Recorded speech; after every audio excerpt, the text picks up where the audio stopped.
Hello and welcome to the 72nd edition of Randomer Nintendo. I am Jason, and with me as always, I am joined by my two fellow consumers of all sorts of media.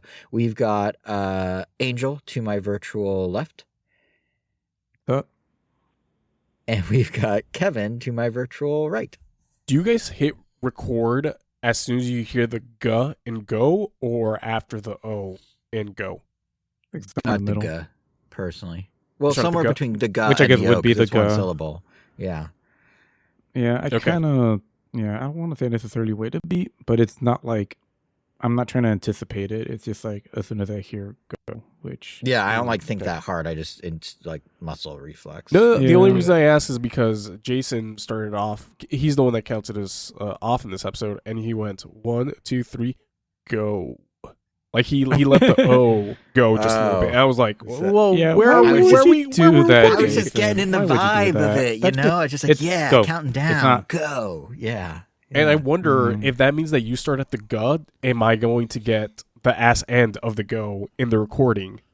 That then I I'll have also to- wait a Yeah, beat after for I anyone say that has go. to like sync this up, that's kind of annoying, Jason. But I do.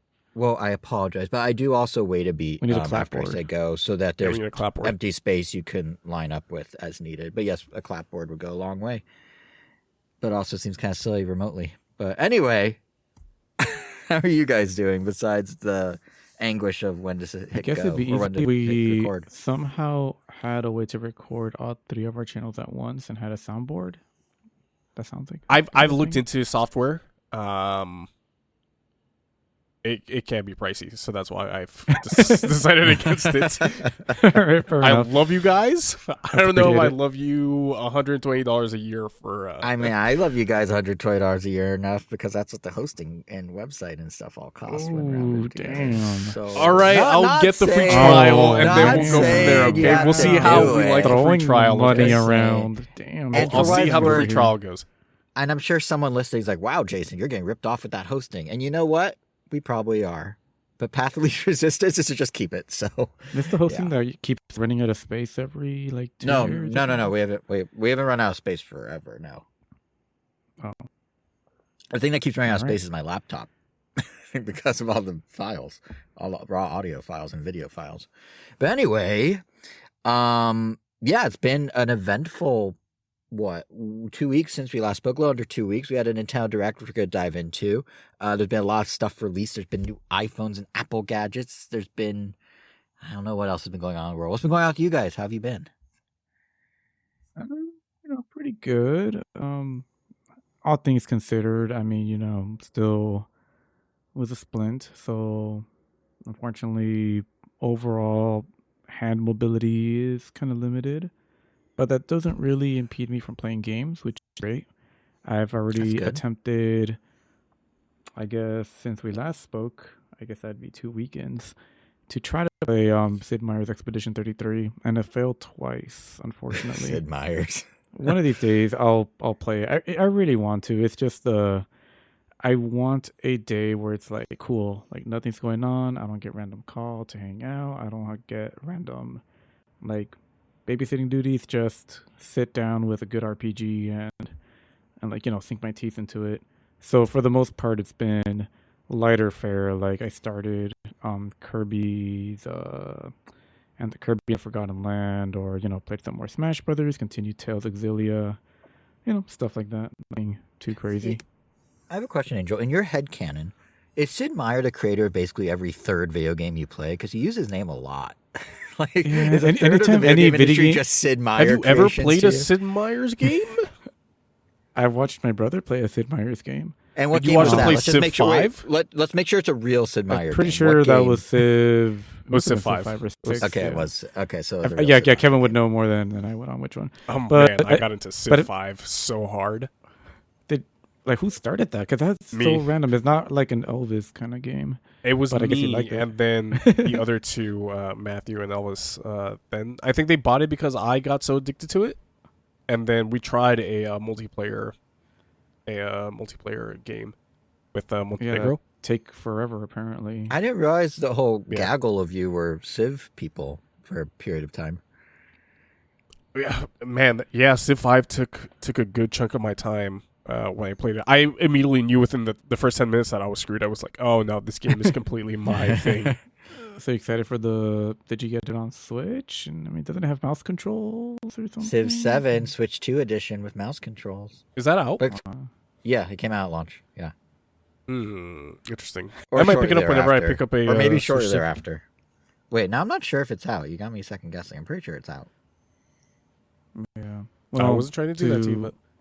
Well, to kind of answer that little bit of lore, I think Sid Meier's Civilization, whichever one I was first exposed to, was the first game that I recall having the director's name like announced, like it was like such a big deal.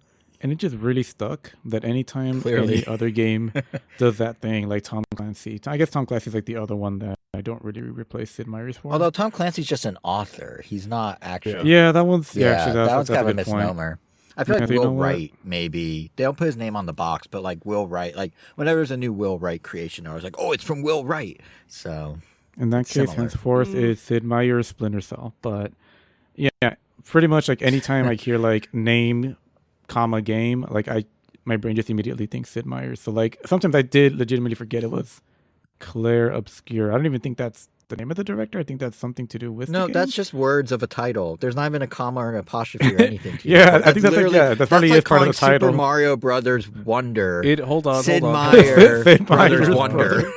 It is relevant. It does become relevant later on in the game. But, Well, yeah, but it Claire isn't, like, Obscure the is the name of the name. franchise. So, like, whatever they followed up will be Claire Obscure something. Right, but it's not. Yeah, a it's person, Claire is what I'm Obscure : Oh, so we can get, Claire Obscure Party, Claire Obscure Tennis. And so Yes, on. exactly. Claire, Oh, okay. Claire Obscure Tennis Fever. Yeah, exclusively on Switch 2. I mean, people keep saying they love the character so much, so I imagine they do have some kind of star potential. Maybe, I don't know. I'll find out eventually. Like collecting stars on a board game board. Well, they'll Claire Obscure collect Party Jamboree plus Jamboree TV. paintings, baguettes. They'll collect baguettes instead of stars. Yeah, that's true. They probably would. Yeah. It's a very French Yeah. game. Cigarettes. Let's keep going before I. Mimes. Cigarettes. Oh, there are mimes in the game. Yep, there are. Okay. Are they What's the enemies? ratio of wine to other beverages in that game? Is there Like wine? when you There's a scene where they get drunk, I guess, yeah. off I the don't know finest what it's from. red wine of the vineyards of France. I don't know what it's from. But yeah, that's been my weekend. Oh, I guess I will eventually talk about these, but I was recently gifted 2 birthday gifts. One of them is the Lego Luxo Junior lamp the Lego Luxo Junior lamp, which is really cool. Really wanted that one. Been building it. Nice. And then I also got the Lego Soundwave, which is like the transformer that I've been waiting for since they announced the Optimus Prime a few years ago, and they finally made it. The one that just into a rectangle, which you think would be like the first one they make, but yeah, it was inevitable, but it was a good inevitability. But yeah, that's all I got. Nice. What about you, Kevin? What's been going on in the last couple of weeks before we dive? I've still been living like a bum, I'm still unemployed. I should be starting soonish though. Uma Musume? No, I have not played any gachas in a bit. Wow. Aside from every now and then, I will log into the Destiny gacha, but yeah, I'm off that gacha. I was gonna say, is this related to the fact that you're unemployed, but you didn't spend money in the gachas? So I guess it think would I be spent related. Yeah, it was more that you $4. got to them I by did- getting I- the rarest one. I did spend $4 on Persona, but not for any specific character. I think it was just like a little bundle that you can buy once you unlock a certain character. Interesting. But I Yeah, have so not really- spent any money on Uma Musume or Destiny Rising. You're the opposite of the whales that they want. You're like a what would be the opposite of a Sardine? whale. Yeah, skinny little sardine. Wonder if that's a player category. Or I guess it'd be more of a leech because you're using up their. Yeah, true. Ma- True. I'm using Yeah, their maybe it's those data little- and The little servers for free. tiny fish that eat off the bigger fish, that eat off the whales and off the porpoises. Yeah, I forgot that's what they're still called. usually a beneficial krill? thing The to krill? them. Yeah, it might be krill. Are you a krill? Well- Sounds like you're a krill. Well, whale eat krill, or do you mean like the what are those called? Remoras? I forgot what they have like suction cup tops, and then they attach themselves to sharks, and they eat the parasites off of sharks. just gonna gonna say get a free whatever. ride. A barnacle? They No, not can. barn. Is it barnacle? No, It's not this bar- is they eat this is a barnacles. fish. This is a fish that like Oh, got attaches it. itself to a fish and eats little things off of the big fish, so that it has a free ride or whatever. Anyway, yeah, A symbiotic relationship, as the scientists. But we'll say leech because the he's scientists say. technically, because they're not really benefiting from him unless I guess the moment he spends any amount of money, I guess it is good. But He's really just riding the wave of what the whales have allowed by buying all the stuff and keeping the game afloat. I'm sure they're willing to wait a whale for him to. Anyway, so enough pleasantries after that. Should we just start? We have a lot actually this episode looking through the outline because there's a lot of games that we're hitting that fall wall where it's just game after game after game, and there's been game announcements, there's been tech announcements. It's like as we approach the holidays, things amp up. So should we just jump in and start things up with at least the Nintendo Direct, and then work our way into what we've been engaging with beyond that, perhaps? You're the Uber driver, and I forgot to put talk to us. Well, yeah, you didn't hit that toggle. So yeah, it has been a week. You turn around. Have you seen that Nintendo Direct? Oh god! Can you imagine if you get an Uber and the guy just it's just me talking my hell about. I mean, I guess I could see that if for some reason like you add interests, and then if there's some kind of compatibility, they match you up that way. To be fair, the amount I'm holding back just rambling about the Linkin Park concert I went to a week ago, because there's not actually anything like noteworthy to say except it was fun, and I was at the barricade, which was super cool, front row. But like the fact that I'm like holding back from saying that, I don't know. I might be able to hold back from telling a random stranger about Nintendo Direct. I don't know. But the second one of you would be like, so how was Linkin Park? I would go for like 10 straight minutes. So I have some level of ability to withhold. But let's get into the Nintendo Direct. It's been about a week since the presentation, which is admittedly a while in this fast moving information age that we're all in. But Nintendo kind of refused to play nice with our podcast schedule. Not that we asked, but if we did ask, I'm pretty sure they would have said no. So we've had this past week to stew, to dwell, to think of things, help shape a more concrete perspective. And yeah, I think to kick it off, there is one overarching theme I'd like to touch on from the Direct, and we can get into some of the specifics. And that is the observation that this Nintendo Direct in particular, perhaps more than others before it, really exemplified how Nintendo is now an IP first company in my mind. Obviously video games were, they're the bread and butter. They're not going anywhere. They're all over the Direct. But throughout the presentation, it was pretty clear they're thinking beyond just games in ways they haven't done inside a Direct before. And I think where it was most prominent was right at the start. It took them 7 full minutes to even mention a single game. Instead, they began the presentation with an update on the Nintendo Museum, and it's getting that cool gallery of concept art that I feel like a lot of us thought was sorely missing. I know when you went in. Yeah, like literally when I came back, that was like my one criticism.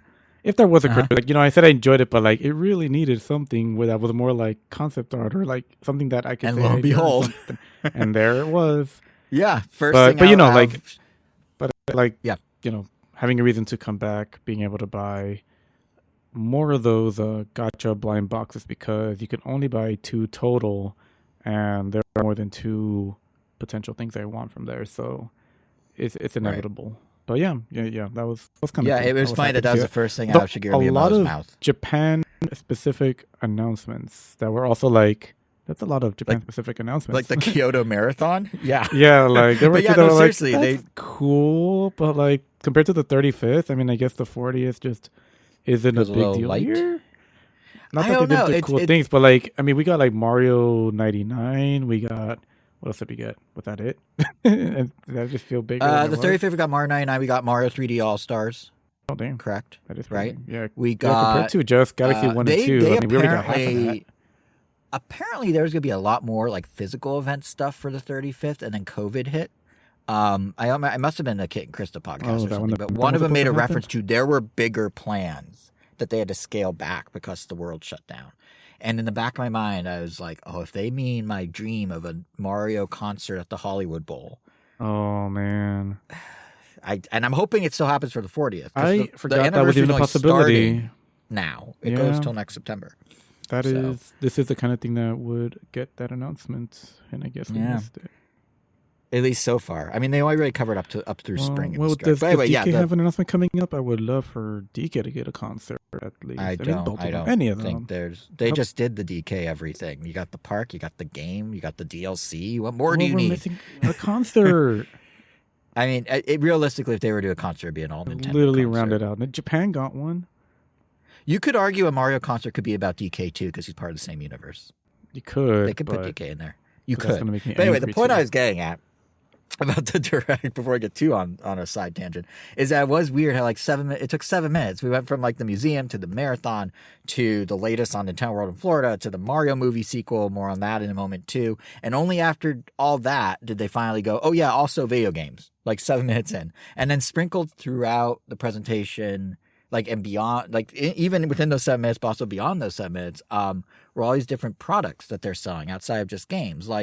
For the longest time, I used to say on our old podcast and on this podcast that Nintendo loves to sell plastic. And at the time, it was in the form of game accessories or, plastic shells for Wii remotes or those 3DS faceplates for the new 3DS or eventually Amiibo, which are, at that point, these cheaply priced figurines to augment your gameplay. That was kind of their main selling point.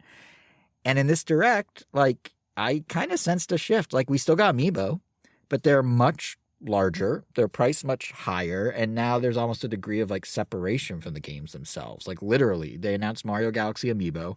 They're $40 a pop, not the 15 or whatever it used to be. They do not come out in conjunction with the re-release of Mario Galaxy 1 and 2 on Switch next week, but they're actually coming out in 6 months with the release of the movie, the Mario Galaxy movie. So that was kind of an interesting thing I noticed. Or the Kirby Air Riders Amiibo. They are coming out with the game, but they're much larger. They functionally work like the figure player abilities in Smash Bros., but they're significantly higher priced. They have their own physical gimmick that lets you mix and match the riders in their vehicles. Nintendo's leaning all the way in on these being collector items of popular IP characters first and gameplay accoutrement second. Versus a decade ago when it was very much the opposite. So I thought that was kind of interesting. And if you don't buy my Amiibo argument, there's a lot of not Amiibo merchandise in that presentation when there usually isn't. There's a talking flower for Mario Wonder that just sits on your shelf and talks to you. There's a recreation of Rosalina's storybook that you can buy in November. Again, not directly tied to the launch of the Galaxy games, which are out next week. That comes in late November.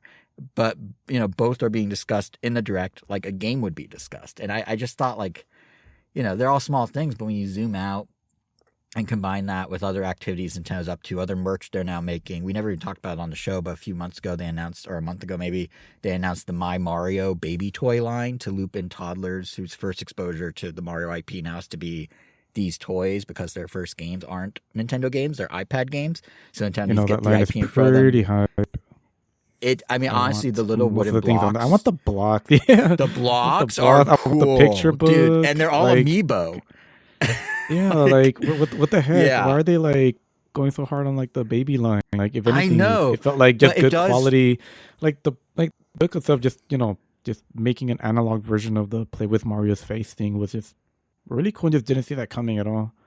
Well, it's not quite analog. The Play with Mario face thing is still an app that you download. But but making an analog version of it through the picture book. Oh, I see what you're saying. Yeah, that is pretty cool. Yeah. On top of having the app, they just gave everything. Yeah, but all combined, everything in the direct, it all paints this picture of a company that's definitely pivoted full force into this IP strategy, which is not to say there's still not plenty of games stuff. Obviously, this was very game focused. Obviously, the entire next hour of the Nintendo Direct, which might have been their longest ever, I'm not sure, was all games. And even in, Nintendo's relentless pursuit of selling plastic, they're still doing a game thing for diehard fans. The absurdly cool full model recreation of the Virtual Boy. More on that later as well. I'm excited for that one. But still, it was a very diversified direct compared to just game, which I thought was very interesting given everything else going on with Nintendo. So with that in mind, given it's been a week and folks with any interest have seen it by now, I don't think we need to go line item by line item through the direct. As much as I do want to say silly game names like Dinkum and Popcorn or Papucom. Was it Papucorn or Papucom? I don't remember. I couldn't remember if it was an M or an RN. But although actually I should be fair to Papucom Corn. That one actually looked kind of neat. Like it's like a mashup of like It Takes Two's co-op only play with like Splatoon mechanics, but then like you're shooting at stack color coded blocks. Like it looked like they it's put a like, match 3 puzzle they like shooter. It looks it's pretty interesting. neat and It's pretty like, fun. it's not just strictly match 3. Most of it looks like Tetris Attack, but the boss fights look like Magnetica. If you remember that. It is on battery. Like by matching 3, you destroy that color. So right. But I mean, some are like the blocks are falling down. Some are like they're orbs on a body. Like it's all the different types of match 3 smushed together. Oh yeah, in the middle of a co-op. The core Splatoon mechanic campaign. is you're matching 3 to make something happen. You have to use that. Yeah. So Papucom, that's not corn. I actually am kind of interested, but my point is we're not going to be able to touch. I don't think any of us want to touch on every single game from the presentation, but I could be wrong. Do you guys want to talk about every single? There's 30 plus. Yeah, let's go for it. Okay, so next on the list is Dinkum. Now Dinkum is a. How about this? Go game by game, Dinkum. and we let's vote on if we want to talk about this movie, about this game at all. Oh man, I don't have a full list of the games in front of me, to be honest. Wow. Then why even give us the option? The Jason I knew would have had that ready.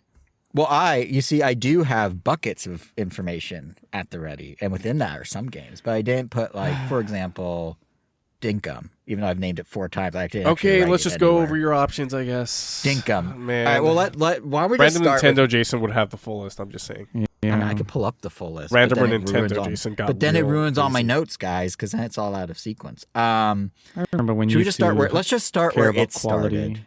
Let's just start where it started. The direct start with Mario's 40th anniversary, right? Wahoo! There we go. Big plans for the milestone, it seems. Or, well, as we were just discussing, big plans up through spring, and then we don't know anything. Pretty much the whole direct just stopped at spring. There's like, I think Fire Emblem and the Pokemon. Don't spoil. Okay, just those go. Are coming later. Anyway, so Mario Anniversary. We got the Mario movie sequel information. We got the teaser. It is the Mario Galaxy movie. Thoughts? The You Are Mr. Game movie. I'm ready. Okay. Yeah. Hopefully I really like this one as opposed to just being by it. It is the same directors for what it's worth. But it is also the same composer for what it's worth. Brian Tyler did an amazing soundtrack. I was very happy to hear him name dropped in the one that you don't hear in the movie? Yeah, hopefully they get to but if you buy compose. the album, it's great. Hopefully we get to hear what they compose more of instead of these needle drops. But yeah. Well, I don't know if you saw Angel I sent you last night. I should put it in our group chat. I don't know why I didn't. But someone on Twitter made a crack of like, I can't wait till they get to Gusty Garden. And instead of playing the Gusty Garden theme, it's Fireflies by Owl City needle dropping in. And it's just like, oh, that's so true. It's going to happen. Just like that, you willed that into existence. But I didn't. Some Twitter person did. Yeah, but you did by sharing it with us. I mean, sorry. my initial thoughts were, I guess not much. Just like, oh, that's neat. Well, actually, no. My initial thought was like, damn it, I could have probably gotten some enjoyment out of this announcement if Jason had told me that it's most likely going to be named the Mario Galaxy movie the day before. Okay, listen, that wasn't my fault. That's Old Spice's fault. I can't believe I'm about to cite Old but why'd you have to put that on spray. me? I don't know, because we were talking, and I was like, oh, there's some rumors about the Mario movie, and you didn't say stop. You didn't unsubscribe. Beyond that, it makes me think like, oh, I wonder if this means, Bowser Jr. is more important in that story. I wonder if he's going to be involved in some way, maybe helping Bowser get out, because they're kind of the duo of the movie. I guess it makes me think that they're going in that direction more than Koopalings, but beyond that, obviously Rosalina. Beyond that, I'm curious to see. Played by Scarlett Johansson. Oh yeah, Scarlett Johansson, Rosalina. I will say I love the first movie. I'm very excited for a second. I kind of bummed they leapfrogged World. Like they went straight from just Little Mushroom Kingdom to whole galaxy. They could have made. No, but they also just went over Sunshine too. Yeah, they pulled a Sonic. Like the Sonic movies did a similar thing where they just like leapfrogged multiple generations of games with the third one. So, granted, the second one kind of. I guess it was mostly not Sonic 3. Yeah, and I feel like they sort of Sonic 3. Sonic 2 was Sonic 2 and 3. You kind of got both of them in one. I feel like they sort of know that they leapfrogged because like Chris Milioni, the head of Illumination, made a comment of like, just because it's called Galaxy doesn't mean we're not referencing a bunch of games from throughout Mario's history or something. I'm like, oh, okay. So even they're like, oh, this is a big jump. But part of me wonders if part of the jump was like the synergy it could like. There's one thing I noticed, again, Nintendo being an IP first company, the game and the merch tie-ins for this movie are on point in a way the first movie didn't have. Like the Switch re-releases of Galaxy 1 and 2 being timed with the movie teaser and coming out next week when there's renewed interest. You know, that's savvy. The Amiibo then coming out with the movie in April, like I was saying, that's savvy. Having Mario Wonder Switch 2 edition as sort of like this separate but well-timed game release around the movie, that's savvy. I mentioned Old Spice are doing all these like major movie cross-promotional marketing tie-ins. That's savvy. Like all the like stuff around it. Wait, what? The book. Did you mention the book? The book. Oh, the book. Well, the book comes out. I mentioned it earlier when talking about merch. But yeah, the book comes out in November to kind of keep like the Mario Galaxy interest going, I guess you could say. But it is interesting that like Mario Movie 1, they barely had merch out. And what was that? Yeah, and yes, and Mario Movie, but like this one, they seem really like on it in every way. And I do wonder if they did Galaxy because they wanted to like bubble back up the Galaxy games. Yeah, it is weird that like I am happy in a way that obviously Galaxy 2 is now available on a modern console, but the fact that Mario Galaxy 1 was part of the 3D All-Stars collection just kind of deflated a little bit. Yeah. Because I'm never a fan of like basically having to rebuy a piece of content. If you buy digitally, you don't have to. You can get them independent of each other yeah, for $40 a pop. But yeah. Oh boy. Yeah. The bundle together is a $70 release. Oh my! It's $40 a pop. Yep, it's $40 a pop. Otherwise, you're saving $10 if you get the bundle. Do they do anything to the games? They look a little cleaner. The Switch 2 edition apparently will get mouse support, and there's some UI tweaks and some new pages to Rosalina's book. And that's all they've said that I'm aware of controller thus far. support? If this game isn't in 4K, oh my god. I don't actually know if it's in 4K. That's a good question. It It is better technically frame a rate? Switch 1 released with a few Switch 2 upgrades, but it is not a Switch 2 edition. It might not be 4K. This goddamn company's like trying to ruin my life. It's definitely an interesting pricing choice. And I was thinking about it, and like the point I was making before about like, you know, they leapfrogged over other games. I was thinking about the gap between like Mario World on the Super Nintendo in like 1992 and then Mario World on the Game Boy Advance, like New Super Mario Advance 2. And that was maybe 12 or 13 years. This is 15 years. And I don't know if they did a whole lot of... I mean, the biggest enhancement to Mario Advance is they slapped on the Mario Bros. Multiplayer mode, and it was portable. You could make the case for Mario Galaxy 1 and 2 is a portable Mario Galaxy, and they slapped on mouse support and some slightly cleaned up graphics a little. But I don't think, like, Game Boy Advance games at that point were $30 or $40, while Super Nintendo games were like $50 or $60. So it was still cheaper then than now where they're charging full MSRP.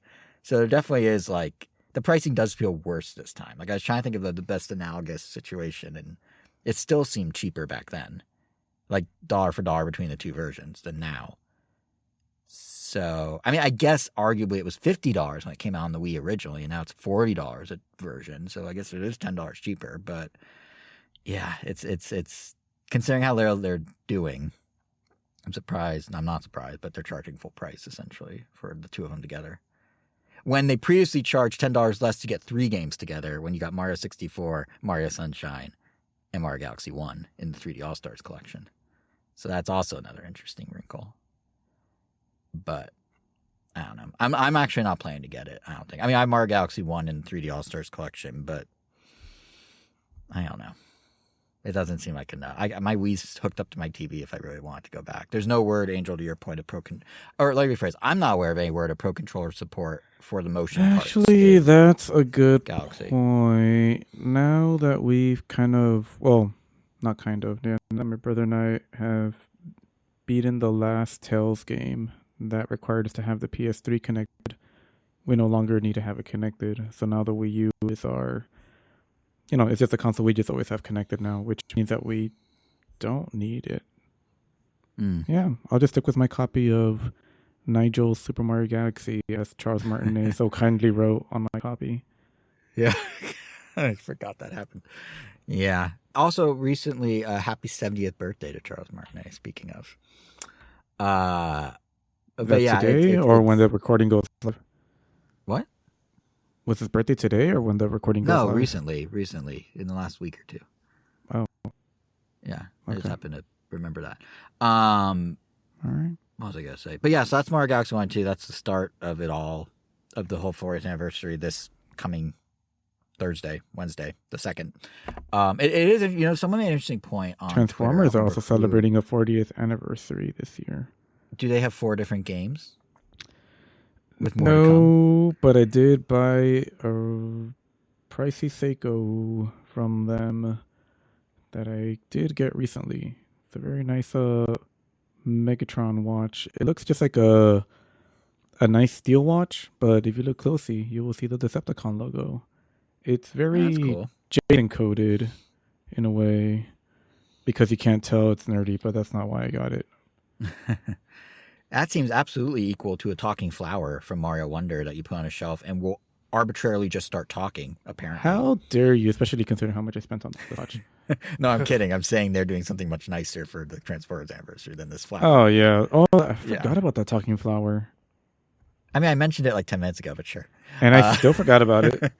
Yeah, it's a weird one. It's like a Furby that doesn't interact with you. Literally, every time they show it or put it on a promotional thing, they have in small print, not interactive. And I'm like, what is this for? I mean, you could put the I thought it was button going to be in the like a thing. speaker for game chats. But that would be, That would be too- actually kind of cool. That would be Wow. cool. But make no, too much it's sense not for that that. company, though. No, it makes way too much sense for the company that charges $70 for Mario Galaxy 1 and 2. But there was actually, it's funny, we were talking about like the 3 All-Stars and stuff. Someone made a point on Twitter. I don't know who. I couldn't go back and find it for some reason, but shout out to whoever it was. But if you look at 3D All-Stars being that limited release, and then you look at everything Nintendo's done since, it kind of recontextualizes why Nintendo made it a limited run. Like, obviously, at the time, we were all like, oh, it's for scarcity and stuff. It's just as equally corporate blah that it was to be able to keep re-releasing these things. Because now if you want Mario Galaxy 1 on your Switch, this is the only way to get it. Now if you want Mario 64 on your Switch, you got to get Switch Online. Now if you want Mario Sunshine on your Switch 2, you got to get Switch Online. Like, they made it harder to get each thing. You have to do multiple purchases in multiple places just to get the thing that they briefly did for the 35th anniversary. So, kind of an interesting So this observation. is probably means it's either going to be many years from now or not likely that they're going to add Wii to the Switch Online service, considering Maybe. it was available on the Wii U. I mean, it depends because, like, they're obviously still trying to sell. In the same way GameCube games were getting, like, upported to Switch 1, it seems like the Wii era is now happening with Mario Galaxy as the prime example. For Switch 2, and we saw a little bit with Switch 1. But we got Metroid Prime both 1, 2, now. 3. We got GameCube game service and upscale. Yeah, and GameCube games. that's what I was about to say. It seems Just like the Wii U had it seems like they're gonna. just a virtual console, but also had some. It machine does. learning. My gut feeling is they're gonna start doing the big, heavy hitting Wii games that they can do ports of, and then down the line for the lesser games, so to speak, like the B tier ones that port's not gonna necessarily sell gangbusters. They'll put it on some sort of Switch Online equivalent. Yeah, I'm guessing kind of like Wind Yeah. Waker. Probably didn't make too much sense to program that game to get rid of the gamepad Yeah. support. Yeah, although there were rumors that it and Twilight Princess HD were gonna come to Switch, but that never materialized. I don't But if about you know what did materialize, just to keep the ball rolling here, the other games of the 4th anniversary that were shown in the Direct. So if for those of us who don't want to double dip on Galaxy, there's still plenty of stuff coming down the pipe, pun intended. But although actually it's funny because none of these next 3 games we're going to talk about, I feel like, were made with the 40th anniversary in mind versus like they're already in the pipeline, and sticking a 40th anniversary sticker on them is just good marketing. You know what I mean? Like, none of these feel like milestone Mario releases versus just new entries in Mario series that can come out in this year. So to break it down a bit, there were 3 games they showed. First up was Mario Tennis Fever. I feel like Mario Tennis is a contentious one given its ups and downs. How are we feeling about Mario Tennis Fever? Anyone have thoughts Love Mario one way or Tennis. I will pick up this game when it comes out. another? eventually. Okay. You're going to have a Switch 2 by then? February 12th? When's it come out? Like February 12th or something? Yeah, possibly. Okay. You even raised an octave. That means it's real. Angel, how about you? I know you've had a more love-hate with Mario Tennis of late due to the amount of content per game. How are you feeling about this one? It felt unnecessary. It looks fine, but I didn't really see anything new there. And it was even more confusing when they're like, you could dive for balls. And I'm like, you could do that since the N64. Yeah, we talked about this. Yeah, that was a little weird. Unless there's like a separate button now. Is that what they're trying to say? Yeah, I mean, I guess they just expanded Which on would like suck, the... It would. I agree. Which they already, like, in Martinez Aces, like, the right stick became like your, I'm going to go for a risky dive attack thing, and that if it worked, it was a great, powerful return. But if you missed because your character is forced to go in that one direction, then, you lose the point.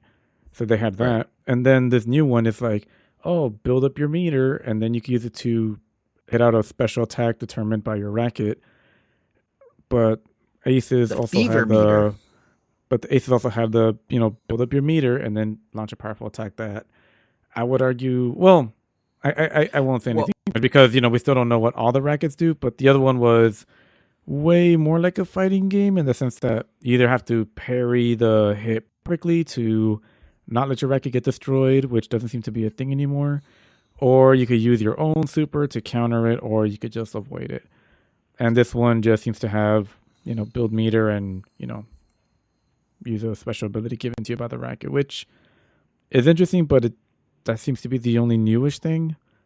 It does seem like they're going a little Mario Kart-ish here, like Mario Kart 8 specifically, where it's like you have 30 rackets, 38 characters, each have their own specs, so to speak, each have their own stats, and you can mix and match them to make your like ideal combo of like racket and character.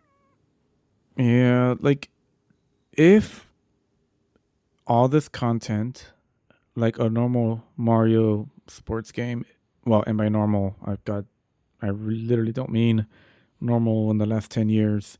Normal for the GameCube. Golden era, GameCube era. Yeah, GameCube and Wii era. If all the content's there from the beginning and we don't have to go through like, we're going to start with like a roster of 15 and then add them over the course of the year, then I'm hyped for it. I don't know if they can get away with doing that because they straight up said there's 38 characters. And then they're going to be like, just kidding, here's 12. Well, we didn't say they were available all at launch. We just have 38 planned. You're right. I mean, I don't know. At this point, I can't trust it until I see it. Like this is their opportunity to rebuild trust. And then I'm just like, why didn't they give us a baseball game? Why another tennis game? But I guess it is a Switch too. Yeah, and the tennis ones tend to sell, I think, the best of the bunch historically. If anything, I hope they also kind of redeem themselves with Battle League, because that one didn't really give me a lot of reason to play it as much as I liked Mario Strikers. I do on the Wii and think GameCube. One of the things that's been missing in Mario sports games of late seems to be here on the surface, which is there's actually a decent amount of content. Like, assuming they're not drip feeding 38 characters and 30 I'm rackets. not counting the single player. Well, there's the single player, there's multiple multiplayer modes. Which does seem like they put a lot of effort into, so, Yes, and there's multiple modes. Even though I'm not necessarily excited to play it, I'll give that to them. Wait, Angel, you're telling me you don't want an adventure mode where everyone becomes babies and needs to relearn how to play tennis? Just want to play tennis. But they introduced Baby Waluigi. Full circle moment. Mario Tennis on the N64 first introduced adult Waluigi, and now they're introducing Donkey Kong. Baby Waluigi. I want to see Baby Donkey Kong again in 3D. But they've never done Baby Waluigi. Wait, we did this have is Baby Donkey Kong on the Wii. But take that back. What was that? The banana. No, I forgot we did have Baby Donkey Kong on the Wii. Yeah, and he was in Yoshi's Island DS. So that's been multiple things. Yeah. But no, it's the single player, the plot's a little silly, but it's nice to see that fully looks like a full mode that's really thought through. Yeah, like there's multiple different it's modes cool for to just see the tennis. effort. It was just like, I'm just not like necessarily like, oh man, I can't wait to play this. Yeah, I got you. Well, one thing I actually really appreciate, and Mario Tennis is actually one of the games that does this better.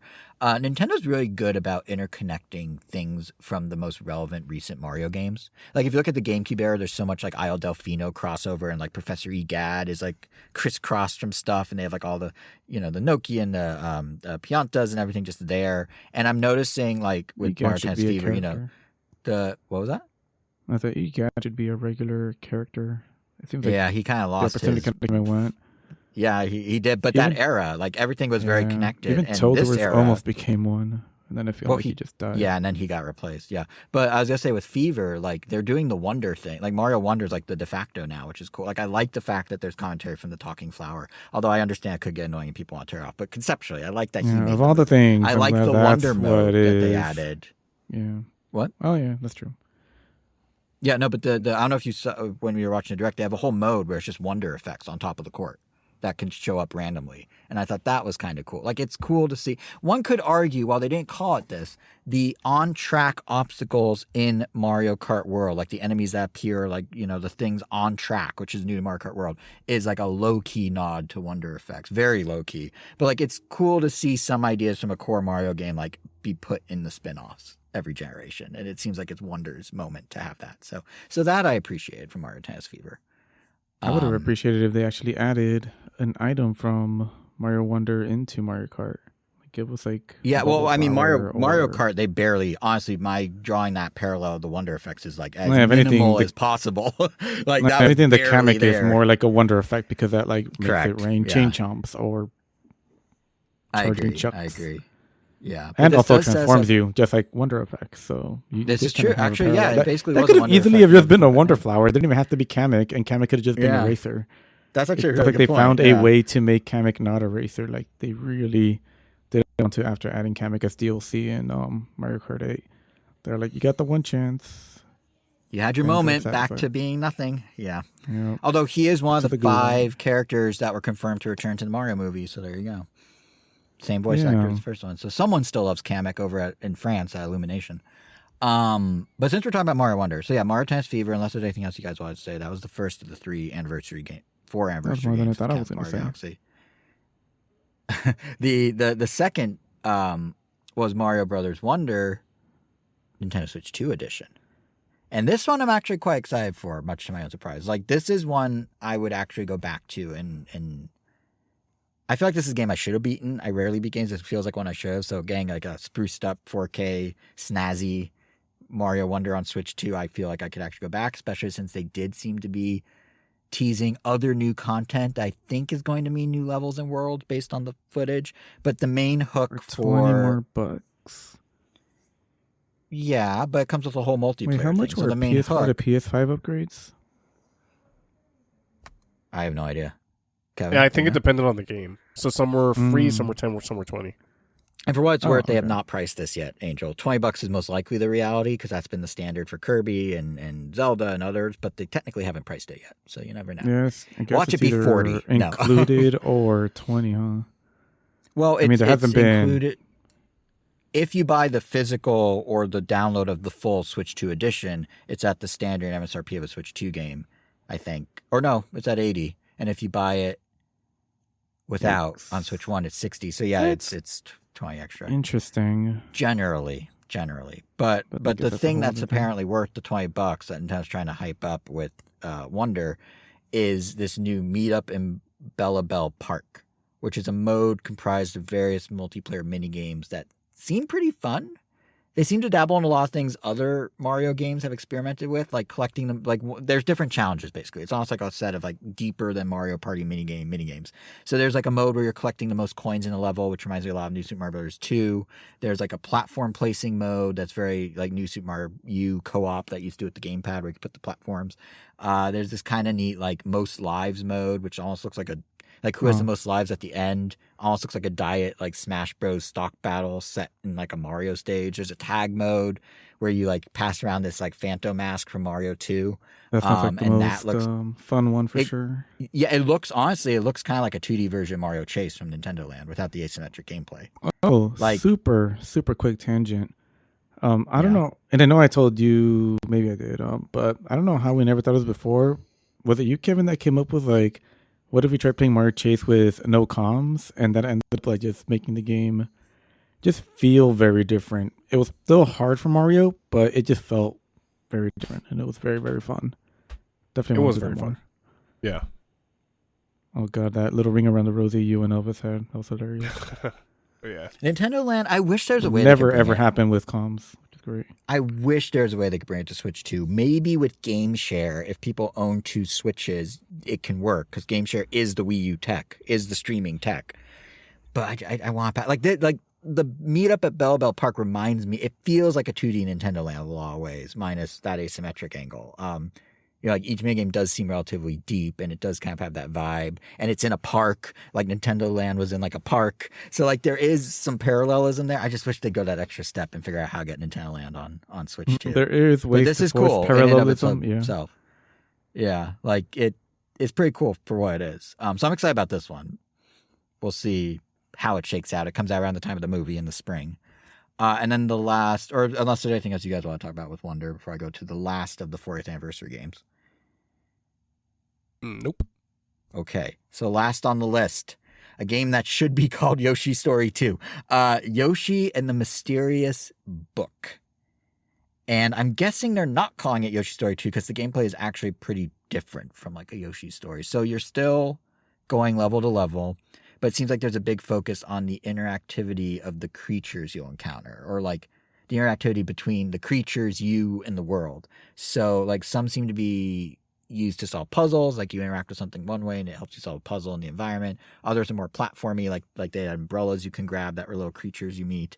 And the whole time you're doing this, you're building out like a storybook style, like almost Pokedex of all the creatures you come across.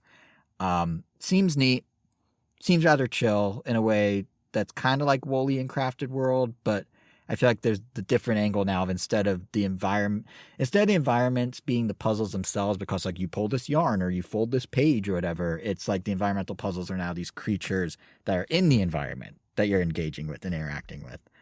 So that's Yoshi and the Mysterious Book. That's all I had, but it looks charming. You guys gonna? I mean, Angel, you get most of the Yoshi games, you and Elvis, right? Are you gonna pick this one up? I'm definitely more interested in this one than I was with Crafted World, because Crafted World seemed to still try to position itself as a platformer first with some puzzle elements, but I think because it ended up being more of a puzzle game first than a platformer, it just ended up, I don't know, it was just kind of boring. It didn't really do much for us, where Woolly World was, for all intents and purposes, a traditional Yoshi's Island game with a handcrafted aesthetic, which was do you more charming than anything. Do you ever fear at all that this might be too puzzly by that same logic? No, because this one looks like it's presenting itself like, first and foremost, like a puzzle game. Like they didn't show any like running and jumping over a cliff or anything. It's just like, look at this little flower. Look at how it interacts with this little dandelion thingy. So like you said, like it's telling you what it is. So if there is anything more platformy, I'm going to be surprised. But if anything, because it's presenting itself like this, I'm like, yeah, I can get with this. This seems fine. I wish I had a different name. I don't even mean Yoshi's Story 2, but Yoshi and the Mysterious Book. It's just very, It feels very, like, Yoshi's always kid-friendly, but this feels a special. I mean, the book is named Mr. E, which is almost too on the nose for... Nintendo's puns are very on the nose. That one almost feels too much. That and the title, I'm just like, this feels it's skewed younger than many Yoshi games in its presentation, at least. But the storybook aesthetic is very nice, and it does, I guess the kind of child-friendly nature does fit the visuals, which are like a child's storybook come to life. Kind of like Yoshi's Story was. So that's kind of cool that it's doing that, like, full circle moment. But yeah, that's the 40th anniversary part of the presentation. It's kind of weird that was like the mic drop for the Mario anniversary, like a game. Yeah, that's what I was saying. Like it felt like games that were already coming out, they just slapped the badge on and were like, oh, let's market these as like one big deal. Yeah, like almost like Mario this game was already in development, regardless of whether there was anniversary or not. And it was like, but to Nintendo's defense, we only really saw stuff up through spring, minus a game or two.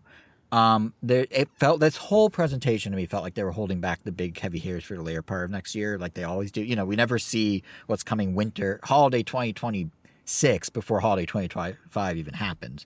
So there may be some heavy hitters. There could be more Mario stuff. There's some tease. I remember reading on one of the Mario anniversary sites, it's like, stay tuned for more to be announced or something. So there could be something else But yeah, as this is kind of a slow roll. They're saying the movie is the focus of the anniversary, which I again think speaks to how Nintendo's an IP first company now. It's like our big Mario moment is the movie, not any of the games. The games are just kind of augmenting the movie.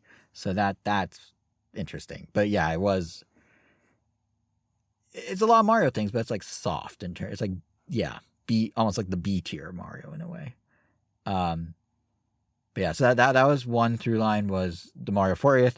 There was another through line in the Direct, even if it wasn't outwardly labeled like the anniversary was, and that was the fact that Nintendo kept their promises for all their first-party 2025 releases.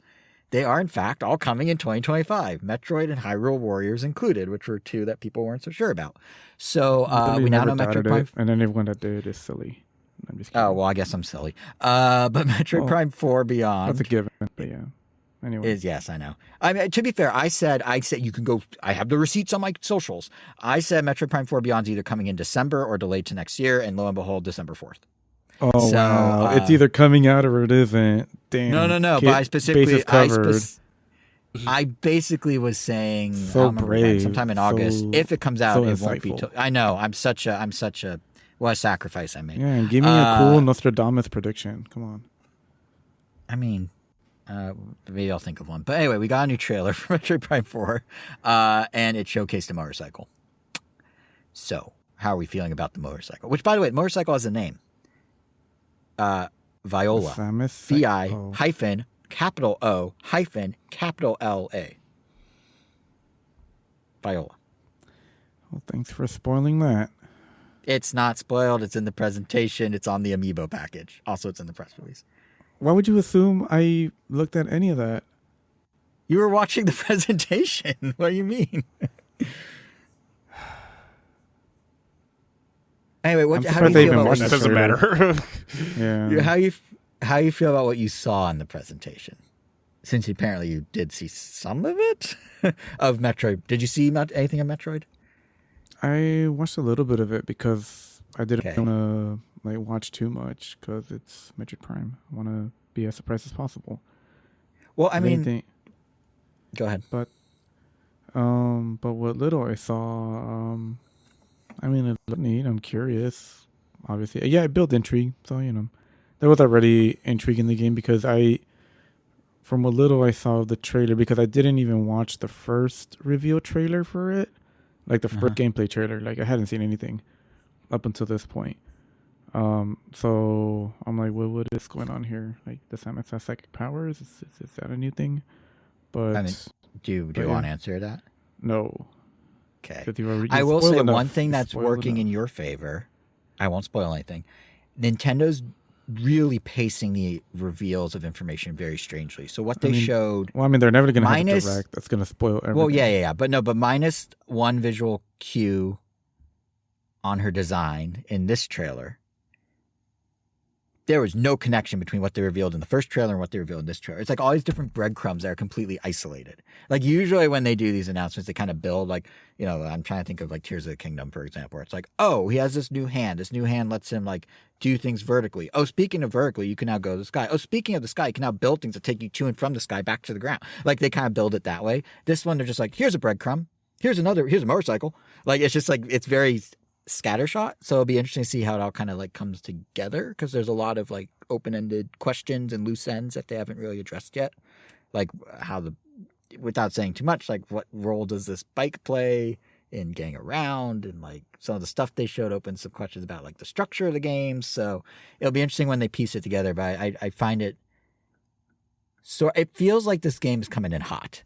Like, I feel like that December, and even in the trailer at the very end, they just sort of like put a date. No one said it. There was no voiceover that said December 4th. There was no, yes, that was Metroid Prime 4 that you just watched the trailer for. In this game, there's none of that like confirmed it for, it's like at the last second, just like, okay, we can confirm the December 4th, throw it on the trailer. Like, it feels very, the way it's being rolled out is very, I wonder how close to, how close they're cutting this to the launch day. But hey, hopefully it all comes together great, and there's a lot of interesting ideas in there, so we'll see where it goes. So that was confirmed. And then also they confirmed Hyrule Warriors Age of Imprisonment, Zelda herself as the star of the cover art. That's now set for November 6th. Two quick observations here from me. One, the game looks to run so smooth after so many choppy Hyrule Warrior games in the past. Power Switch 2 in action, I guess. And two, the fact that you can now choose to play as a little warrior Korok seed is, well, not seed, a little Korok is great. Like that's a fun addition. Oh, and actually a bonus third thing. They added Zonai devices you can use as weapons in different ways, which is a really nice tie into the whole DIY nature of Tears of the Kingdom, where you have all these different Zonai devices that you can mix and match to do different things. They kind of found a way to bring it into Hyrule Warriors, so that's kind of neat. I don't know if either of you have anything beyond that on Hyrule Warriors, but I mainly wanted to point it out because we now have Metroid Prime 4 on December 4th, Hyrule Warriors on November 6th. We already know Kirby Air Riders is coming November 20th alongside those new amiibo, and all these combined make for a stacked 6 weeks or so, starting with Pokemon Legends EA in October, and then 3 weeks later is Hyrule Warriors, and then 2 weeks later is Kirby, and then 2 weeks later is Metroid. That's a lot of games in a very short window. But Nintendo fulfilled their promise. I think the only more packed release lineup from this Direct might be what Resident Evil is doing, where they did announce Resident Evil Requiem on Switch 2 on February 27th. That is day and date with the other platforms. But also that same day, Capcom decided to also be releasing Switch 2 ports of Resident Evil 7 and 8. So there are 3 Resident Evils coming to Switch 2 on one day, only one of which is actually new. Kind of buries the other two, if you ask me, but that's probably the only thing more stacked than what Nintendo's doing over 6 weeks. But yeah. So, are you guys? I imagine you'd be getting Resident Evil if you get it on a not Switch 2. Me? Anyone who's buying a Resident Evil, I imagine the two of you owning more powerful devices would want to take advantage of the graphics for like a more than likely we'll get it on PS5. Yeah, I will most likely get it on PC. I do think it's cool it's there. Like Capcom's really cranking up the awesome. support between that. Like, don't get me Monster wrong. Hunt. Yeah, but so that's what's coming this year, officially confirmed, and at least so far, Nintendo's No, it was 7 and 8 that got revealed, but 2 is still not on Switch. 2, right? 2 and 3. The 2 remake isn't now. 2, 3, and 4 remakes are not on Switch. Yeah, none of the remakes, to be fair. Yeah. Well, 4, I still have to play the VR version that I've been neglecting to play for a while, but 2, I would totally rebuy on Switch 2. Because I did play that one a ton on PS5, PS4. Oh my God, what was it on? I think it was on PS4. Wow, that long ago? Man, it was a late PS4 release.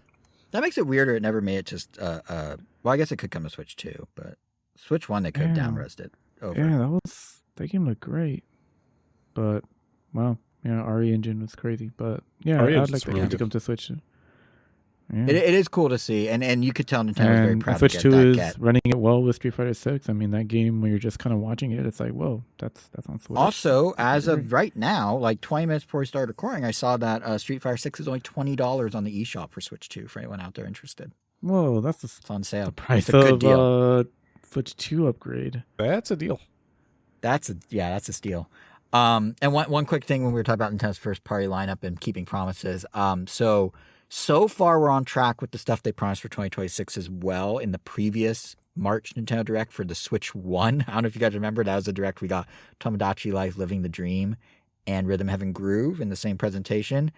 Both are still on track for 2026, but Tomodachi showed up in this Direct and is now a spring 2026 release. Interestingly, Rhythm Heaven Groove was not in the Direct, which makes me think it is a later half of 2026 release. But according to their release calendar on their investor site, they're both 2026 still. I'm actually sure, Angel, you probably didn't mind not seeing Rhythm Heaven pop up in this presentation. The less you know, the better, what more right? do I need to see? Yeah, exactly. They announced it. I already have the money set aside for it. Like, they literally don't have to say anything else. If anything, they risk killing any potential hype that I already overinflated in my head. So, I mean, based on what we saw of Tomodachi Life and its segment, like, if you know what to expect from the series, it's just going to be modernized and higher res. Like, I'm sure Groove will be no different. That's exactly what Tomodachi looked like. So, yeah, they're just catering to you, Angel. They know you want as little info as possible. That said, I do wonder if they're going to do a I Switch could 2 totally see it edition. getting shadow dropped. I could even see it just getting like pushed up for some reason. Could you see a Switch 2 edition at a higher frame rate as a selling point? Given it's For Rhythm Heaven? Given it's sensitive to No. timing, or you don't think it's worth it? Because that's the only thing they could pitch if they did I don't think- Switch 2 edition. Doesn't seem like a game that would try to pull that. Need it? If they somehow justify a Switch 2 edition, because I do not know how that game wouldn't already. Literally just running on Run. 4K, because it would already run at 60 theoretically on the Switch. In theory, does 120 make a difference? I mean, that's what Hades 2, that's what Silk Song, that's what all these games are saying the benefit of Switch 2 is. Oh, it's yeah. a Switch Yeah, 1 I mean, game yeah, in 4K higher at refresh 120. rate. Yeah, Yeah, higher that refresh would help rate. in a rhythm game, right? In theory, Yeah, so maybe that's the thing. We'll see. Or unless they just release it unlocked already, the fresh rate. That could work unlocked. too, but then they can't charge $20 more to put it on Switch 2. So, Yeah, This is the Nintendo we're about to talk about, that they did the DLC for Donkey Kong, and that's $20 as well. Like they're the low key through line. Like I was saying, there's the Mario 4th anniversary through line, there's the Nintendo keeping their promise through line, and then like the under the radar low key continuing plot point since the Switch 2 was announced is Nintendo's not keeping things cheap anymore. Like they're grabbing money where they can, so I could see them doing it. Yeah, which brings us to we're kind of like in a grab bag of things at this point, but it brings us to Donkey Kong Bonanza. They shadow dropped DLC for DK Bonanza same day, DK Island plus Emerald Rush. Side note real quick. Nintendo's naming conventions are getting to be mouthfuls. 3D World plus Bowser's Fury set a bad precedent that they keep quadrupling down on, and it's getting ridiculous. Donkey Kong Bonanza, DK Island plus Emerald Rush. Super Mario Brothers Wonder 2, Nintendo Switch 2 Edition, or wait, I added 2. Super Mario Wonder, Nintendo Switch 2 Edition, plus Meet Up at Bella Bell Park. Like these names, Kirby and the Forgotten Land plus Star-Crossed Worlds, these names are a lot. They need to like tidy them up. Anyway, the big thing with this DLC is well, the price is something that seems to be rubbing people the wrong way. Angel, you beat Donkey Kong. Where are you at with it? Where are you at in your head about this DLC? Is it something that interests you? What do you think of the concept of it and how it's sort of mixing and matching new content with, it seems like just dumping a roguelike Emerald Rush collection thing into existing content? Is that a correct assessment? yeah. I mean, I purchased it the day of without much like, oh man, this doesn't like. I don't know. Like, this is a tough one because on one hand, Donkey Kong Bonanza already has so much content that one feels like they squeezed in as much as they could. Like, the fact that this is paid content like doesn't feel bad because that doesn't feel like the base game was lacking it in any way. But Nintendo has set, I mean, have they even set this precedent? Like, I mean, I guess like if you argue like, oh, going back to Donkey Kong Island, it's kind of like at the end of Odyssey going back to the Mushroom Kingdom. Spoilers, Jason, if you didn't beat the game. I knew that already. The world spoiled it. Yeah, so like, yeah, you could make that argument that there is that parallel, but at the same time, like, like the Mushroom Kingdom in Mario World was more of just like, here's your official checklist of things to get stars from. Like, you know, now you know you have to jump 100,000 times to get a moon or run 200,000, you know, virtual miles or whatever. And of course, like a couple levels here and there, but they were just like boss rushes, which were included in the base game of Donkey Kong Country Returns. So this was already like more substantial than just the outer shell of the castle, which isn't even like that big compared to DK Island. Like DK Island has references up the wazoo, especially, you know, if you are as intimate of a fan of like the Donkey Kong franchise. Like, you know, all of a sudden I'm just seeing like a target board on K. Rool's ship of all things, like, you know, the K. Rool ship from Donkey Kong Country 1. Like, was already like, whoa, this is the ship. And then you get on the ship and like, whoa, like, it's like the galley where like the letter is from Donkey Kong Country 2. Whoa, there's the panel Diddy Kong jumps on. Like, it was pretty much just like a lot of that, which, like fan service, nods and winks. And yeah, which like, sure, like maybe you could say it's cheap to prey on that nostalgia, but I don't know, like it's nostalgia done right. Like it felt like it was done with a lot of care. Like it made, it obviously made us really, really happy. And I would argue like the amount of effort and like work put into it does make it feel like it is worth $20. But, I feel like also in the current climate of games and pricing, it still feels weird because like gameplay wise, I feel like I got more out of the tour.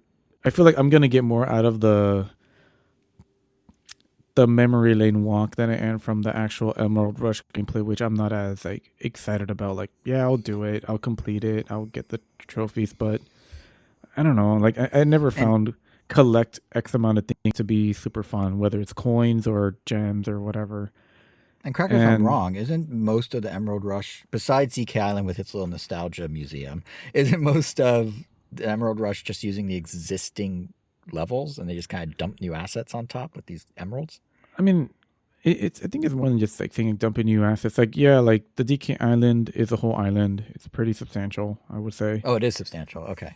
And then on top of that, you could do the Emerald Rush game on that island, but retroactively, you could do the Emerald Rush because it's kind of a roguelike kind of thing. You get you get abilities throughout it that you unlock that are separate from the base game abilities.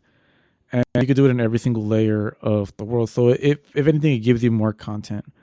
And it gives you, in theory, the different ways to enjoy the post game.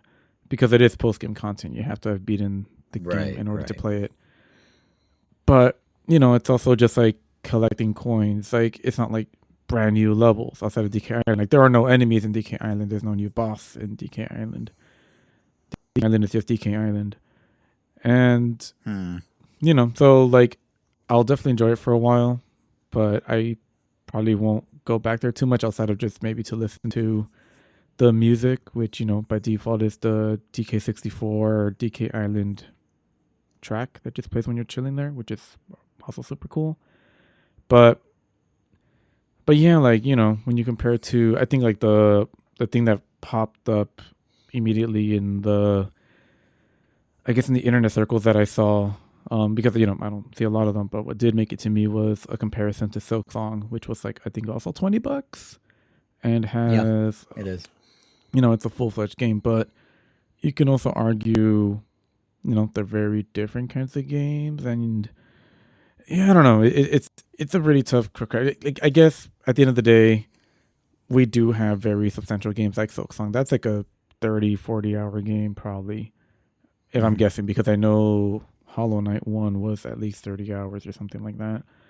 Whereas, DK Island, I guess in theory, could give you more, but it's, you're not going to get the same kind of narrative. It doesn't feel as great. I think it's just more about how it feels. Like, I don't know, like even like as, like speaking purely as a fan, like the fact that like Valhalla for God of War was free DLC feels like kind of crazy. Like almost feels like it kind of like it could be a parallel. At least that's the only reason I could think of. I know games like Terraria got a lot of free updates. I think Celeste got a free update. But those are we're also talking about a lot of indies. It's not every day that a AAA game releases free content that's more than just like here are bonus missions in Hitman, which some people could really enjoy. That's just like new ways to like mix up the gameplay. Right. But yeah, but it is weird though, because at the very least, I would have expected Nintendo to put these as part of like the Nintendo Online subscription. And like, why wouldn't they? Because they've done it with Splatoon 2, Splatoon 3, and obviously Mario Kart, the big one. Yeah, one of the Splatoons, and obviously and then they just and Animal Crossing, and then they just seemingly stopped out of nowhere. Like, it feels like the kind of thing that feels more like a nice reward for like for the fans, and it just feels kind of weird to pay for it. It's weird. Yeah, I don't know. It feels dirty. Yeah, I mean, it like, it goes back to what I was saying. Like the Mario Kart stuff, like generation, where like they're nickel and diming a bit. Totally can be like yeah, that is definitely very substantial content that I totally understand they should be charging for the Mario Kart stuff, but the fact that they included it felt like, oh man, Nintendo, like you're too kind. And now when we see this at a much smaller scale, arguably, I don't know, it's interesting. And I just and don't know how speaking to of Mario feel Kart, completely. by that same token, I'm it's torn. weird that like Donkey Kong Bonanza, which is a self-contained like experience that And it got rave DLC before reviews. Mario Kart World. I know. That's what I was about to say. And now I did get DLC before Mario Kart World, but it took what was a very well received game, and because of the pricing situation, because Nintendo is nickel and diming a little these days, it is sort of poisoning the well about the perception of Donkey Kong Bonanza a little. Like people are like, oh, the Bonanza DLC is, like that wasn't good. It's something Yeah, some 'cause what people I- say. And like then the Mario sentiment- Kart, everyone's like, I want DLC to make it better. And there isn't any. It's so Yeah, like the weird. sentiment I see a Yeah. lot in the comments anytime the DK Bonanza DLC is brought up is like that this should have been included in the base game. That they just said it should have been included. But like I said, the base game has so much in it that it didn't need it. But Right. it's just because of, I guess, the sense of entitlement that we've just developed over these years. Whether it's Well, founded it- or not, it could, Yeah. Yeah, it's a sense of In entitlement some combined with cases, just like it the could be competitive justified. landscape right now. Even against Yeah. Nintendo's own games, like you were saying. Like they gave Splatoon 2 and 3 they gave like the side stuff for free. This isn't. But down the flip side, like you gotta look at Bonanza and then compare it. Like some people also had a weird reaction to, not weird in a negative way, just they thought it was weird, that Pokemon Legends ZA isn't out for a month and they're already showcasing the Mega Dimension DLC that introduces Mega Evolved Raichu, 2 of them, an X and a Y. Actually, they really slapped in the face the theory, like they slapped in our face everyone the idea that like, oh, all the Mega Evolutions are shaped like X and Y because here's a Raichu next to a giant X and he looks like an X, and here's a Raichu next to a giant Y and he looks like a Y. But they announced this, and the only way to get these Mega Evolved Raichus in Legends EA is to get this new DLC that isn't coming out with story content until next year. We're a month from the game's release and they're already like, come by, pre-order the DLC for the game you don't even own yet. That we won't tell you anything about the content except you get these 2 Mega Evolved Raichu. So like Yeah, that also it's doesn't interesting. There's feel different really like great. tiers of how DLC like is rolled out. So on the one hand, you could argue, well, Raichu should have been part of the core game. You could argue, well, Donkey Kong Bonanza's post game, Emerald Rush should have been part of, and DK Island should have been part of the core game. Clearly, they were worked on as the game is being developed because the timing. But yeah, I don't know. It's I don't really know where I'm going with this, except that it's interesting that we have like different examples of how Nintendo approaches it, and none of them seem to quite hit right. Except when they do it as part of Switch Online or a meaty expand. Like I bet you when Mega Dimension comes out, people are like, oh, there's like a full story content. Like that makes sense. But the way they're rolling these out, it feels all backwards. I don't know. Yeah. I'm still perplexed by lack of Mario Kart World. Like, I mean, to be Take fair, it away took the 8 banana peels. Yeah, to be fair to Mario Kart, actually, it took like 8 years to get Booster Course Pass, right? But I do wonder how much Nintendo thought that Mario Kart World would have longer legs. Like, do you still play Mario Kart World? I play it if friends want to play it, but I don't really, and occasionally on my own, but I'm not playing it like daily or weekly. Definitely not even, I don't think. daily. Just on occasion when I feel like, let's get another triple star thing. Yeah, or like I'm And going to that's roam around kind or of do a knockout been it. tour. Yeah, roaming around has been pretty fun. That's something I will occasionally do. I did that a lot in Japan. Like on the plane and some downtime. But yeah, if anything, I could see myself playing Sonic Cross Worlds more, but definitely talk more about that one. I think in a future episode once I've played a lot more of it. I mean, it is more of an arcade racer from what I played in the Oh yeah. open beta, which was really, Very which different was fun, feel, but which is it's great. definitely Yeah, I very love that it different. is its own Yeah. identity for sure. Yeah, but yeah, it's interesting that just like I wonder if Nintendo thought Mario Kart World would have further legs of its own, not in sales, but in like actual engagement with the game. They obviously misjudged how people would feel about the intermission tracks and all that. I wonder if DLC would have come sooner if they knew. Because frankly, there's only 20 some odd courses in that game. And granted, the world's interconnected and whatnot, but that's half of what Mario Kart 8 had if you're doing a raw course count. So I imagine they thought they could ride it longer than maybe they can. And I wonder if they're kind of looking at like, well, we put the Donkey Kong DLC and people don't like that they had to pay $20 for a post-game island. And then we have this Mario Kart game that doesn't get as much traction in terms of like frequent gameplay, it seems, at least based on the internet chatter, as maybe they thought it would. I wonder if they're kind of reassessing, like, maybe we did this backwards. I don't know. I'd be curious to be a fly on the wall for those conversations. I'd also be curious to be a fly on the wall for the poor indie or smaller games that Shadow dropped alongside Donkey Kong. I don't know if they're good or not. I just felt kind of bad when like this anime inspired side scroller called Storm Lancers Shadow drop in the direct. This like Switch 2 isometric roguelike called Linked Banner of the Spark Shadow dropped in the direct. And then here comes Donkey Kong just barreling over both of them. Like Hades 2 was smart. Hades 2 waited. It's coming out as a console exclusive on Switch 2 and Switch digital release this Thursday. So it gave itself like 10 days in case there are other Shadow drops. So smart of Hades, not so smart of those poor indies. But anyway, only two more things I want to talk about the direct, and I don't know if you guys have anything else. I did want to mention Pokemon Pokepia. This is that game that's like Minecraft plus Animal Crossing plus Harvest Moon plus Pokemon. If you weren't paying too close attention in the direct, it's basically you're a Ditto who took on the form of a human, and you are building out this little custom space of yours.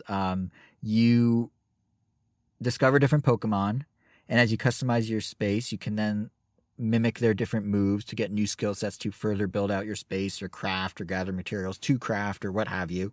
And like the idea is that all these Pokemon stay and hang out in your little world you've built. It's very Animal Crossing, and it just seems very charming. Like, I don't know. To borrow, it seems cool. Yeah, to reshare a name that I really liked that I saw, Diddle-Doo Valley was like how it was like Diddle-Doo Valley, yeah. Yeah, I mean, it definitely, like, gameplay-wise, it's like Stardew. Presentation-wise, it's somewhere between Minecraft and Animal Crossing, which did make me feel bad. I said there wouldn't be a reason to talk about this game. I feel bad for Dinkum, because Dinkum, 20 minutes earlier in the presentation, was like, hey, we're like Minecraft meets Animal Crossing, and then, you know, fast forward, and hey, it's Minecraft meets Animal Crossing meets Pokemon, and that kind of overshadowed that. But, yeah, it just seems very charming. I don't know. I think there were a lot of rumors going into this presentation that they might tease an Animal Crossing for Switch 2 this year. And by rumors, I mean wishful thinking and manifesting and, you know, that sort of thing, not actually grounded rumors. That seemed far-fetched to me from the start. But that is a game. Animal Crossing is a game for an expanded audience. And it feels like that's going to come when they're ready to expand the demographic out more than the core gamers that they're currently focusing on with Switch 2. You know, like something Fire Emblem Fortune's Weave, that, which we did see in the direct, makes sense to have seen in the direct because it's the current demographic that they're marketing the Switch 2 towards. Something like Animal Crossing, once they saturate the core gamer demo, you know, they expand that footprint out, they get the more casual gamer, the cozy gamer, wherever you want to call them, and that's when Animal Crossing would come in. But that said, Pokepia absolutely feels like it could scratch the itch of an Animal Crossing for those folks who do own Switch 2s already and do want something like that sooner rather than later. So I'm very curious to see where this goes. It's only day for 2026. It does look incredibly charming. I'm curious if there's much structure beyond just you like start as a Ditto and you just start like planting grass and you start like building tables and chairs and you start like building houses. Like I'm curious if it has a bit more of a narrative flow, almost like Animal Crossing, where there's like a Tom Nook or someone to kind of guide you or shepherd you, or like, you know, Harvest Moon, there's all the townsfolk and you like form relationships. I think it's setting up the post game where like you make it to civilization and you decide to stay as a human, and then that has implications. Wait, what if this is actually Sid Meier's Civilization 8 Pokemon edition? It had implications for new like Pokemon, right? It's like if they're a human. Oh man, maybe there's like, you know, some other things implied, but yeah. Sid Meier's Pokepia. But yeah, it's whatever it is. I'm curious. It's interesting. It reminds me visually of Pokemon. Was it Conquest, the one with the little square characters that you kind of rallied around with the pre-amiibo toys? Conquest was the crossover no, that was with some RPG. Oh, what was it? You know what I'm talking. You know what I'm talking about, though, right? Potopia. No, this is Pokopia. No, but whatever it was. Also a mobile game, right? But I know what you're talking about. Mobile like, every and Pokemon Switch. was literally Or mobile and a Wii U. cube. Mobile and Wii U. Yeah, everything with a cube, and this has that I aesthetic remember about it. Yeah, same. Oh, But anyways, that's one of the things I want to call out. The last thing I wanted to mention, I saved it for the end because it's the exclamation mark at the end of the sentence of the Nintendo Direct for me. Like, this was the craziest and coolest thing in the whole presentation as far as I'm concerned. That Virtual Boy. The fact that they're bringing the Virtual Boy back. Like, and admittedly, I said this at the top. This is Nintendo loves selling plastic. This is the closest to the traditional Nintendo loves selling plastic. It's an accessory for a console. It's one that's for the most diehard of fans. But man, is it cool in its absurdity, even at $100. Like, for those who don't want to spend $100, there's a $25 cardboard one that I imagine is a retrofit. The idea. Definitely excited to get it, but still kind of confused as to why they decided to not let you play them without it. Like, what do you mean? Because the whole gimmick is 3D, so you need 3D. Yeah, but games like some of them, like, you know, Thunderbolts, like none of them. I don't know. It feels like it should still be given at least the option to, like, maybe throw a sign that says like, oh, the games will not be optimal without 3D, but something like the Wario Land game could totally be played in its entirety without the 3D. Sorta. And it does the Mutant Mud's depth effect thing. That Mutant Mud's a 3D that's where there's barely a layers and jump factor between. in that Wario Land game. Like, but my point is, if it's displaying that way, it's doubling the image. So they would have to spend more money, Angel. Instead of make money, they'd have to spend money because they'd have to now undouble all the images. Footage of it running just fine. Yeah, but that's like 5 seconds. That's 5 seconds versus a whole game.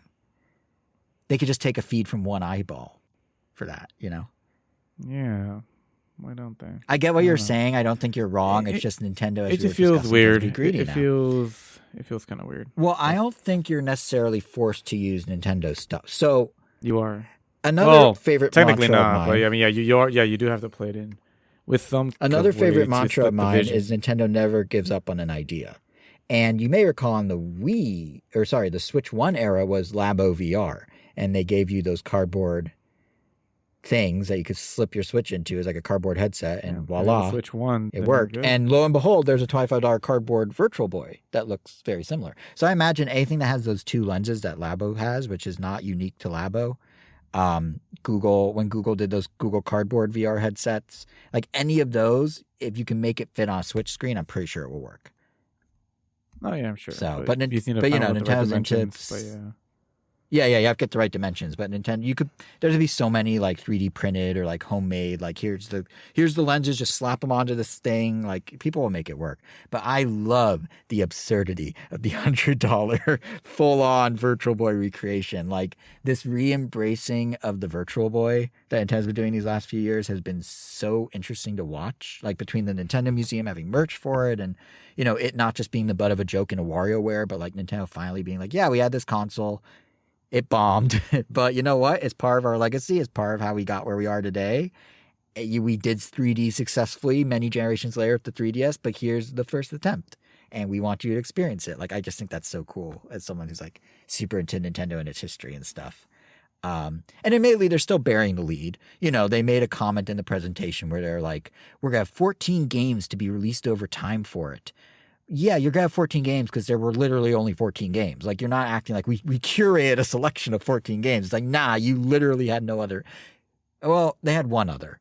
I noticed, or someone pointed out or something, Nestor's Funky Bowling is not one of the games coming. It was a launch game. It starred Nestor from the Nintendo Power Comics. It's published by Nintendo, so presumably they have the rights. But, yeah, that one's not on the list of 14. But every single other one, yeah, that was the full more than lineup. 12. So that's already surprising. How many were there total? Yeah, I think 14 or well 15 if you count Nestor. So they're giving us the whole lineup, but the way they present it, like, oh, it's 14 games to choose from. I was like, you're making it sound like you're curating, but you're not. That's just all there is. Annoyingly, but in the most Nintendo fashion, they're also going to be drip feeding these 14 games. So come February 17th, when you can get this headset, when this headset can arrive at your home, pre-orders go up sometime between now and then. Nintendo Switch Online only, but starting February 17th, you'll be able to play a subset of those 14 games, and then they'll drip feed it out. Which on the one hand is annoying. On the other hand, it's like, well, you're not going to use the Virtual Boy headset once or twice and then put it on a shelf never to be used again. They're getting you to keep breaking it back out. So that's kind of nice in a weird backwards way, I guess. But yeah, not even joking. Hands down, this is the thing in the Direct I'm most excited for is this Virtual Boy. I've only once in my life played a Virtual Boy for 5 minutes at game store in Akihabara in Japan. I want to like experience it as close to for real and proper as I can, and here we are, the chance to do it. Oh, so that's it for the Nintendo Direct, at least of what I had to cover. Is there anything or stuff I knew you guys may have thoughts on, like Donkey Kong? Is there anything from it you guys wanted to mention? Hades 2 got a release date September. No, not September. Yeah, 25th September? this week. Oh, this Thursday. week. Mm-hmm. I mentioned Well, it look in at that. passing very briefly, but yes, it's Thursday. Switch and Switch 2 console exclusive.